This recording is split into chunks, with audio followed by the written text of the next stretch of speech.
Jacques 1, 13, 15 nous dit que personne, lorsqu'il est tenté, ne dise c'est Dieu qui me tente. Car Dieu ne peut être tenté par le mal, et ne tente personne. Mais chacun est tenté quand il est attiré et amorcé par sa propre convoitise. Puis la convoitise, lorsqu'elle est conçue, enfante le péché parvenu à son plein développement enfante la mort. C'est ainsi que la Bible décrit la pente glissante. De par sa nature, le péché n'est jamais satisfait. Il exige toujours plus. Souvent, le péché se présente d'abord comme une suggestion agréable. Il ne révèle jamais la pente glissante qui mène de la tentation au désastre. La plupart des tentations commencent par mettre en évidence un besoin ou un désir charnel comme le serpent l'a fait avec Ève, Genèse 3. Elle minimise la possibilité que cette première action mène à une autre action et descende ainsi sur une pente glissante.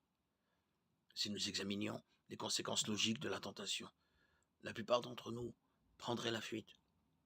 C'est pourquoi les publicités pour l'alcool mettent toujours en avant les bons moments passés entre amis et montrent à quel point il est amusant de boire. Les publicités pour l'alcool ne montrent jamais ce qui se passe une fois les fêtes terminées.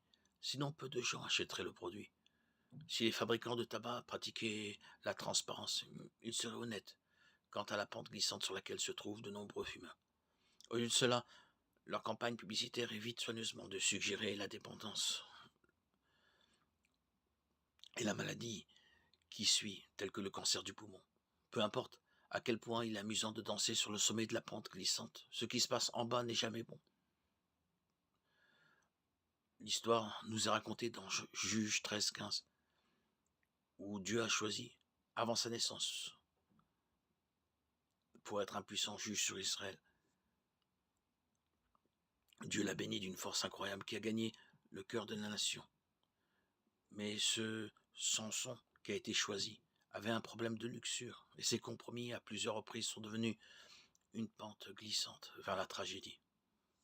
À cause de sa luxure, il a passé du temps avec les mauvaises personnes, a couru après les mauvaises femmes et a fini par perdre ses yeux et sa vie. Samson a commencé comme un beau jeune homme intéressé par une fille, mais la pente glissante d'un compromis après l'autre l'a conduit à un péché grave et à la perte de tout ce que Dieu voulait faire à travers lui. Un autre homme qui est cité dans la Bible est David Ameller, le roi David. Il a connu la pente glissante du péché, il était le plus grand roi de l'histoire d'Israël à cause de la bénédiction de Dieu sur lui. Pourtant, il a marché sur une pente glissante qui le conduirait à l'adultère, au meurtre et au chagrin.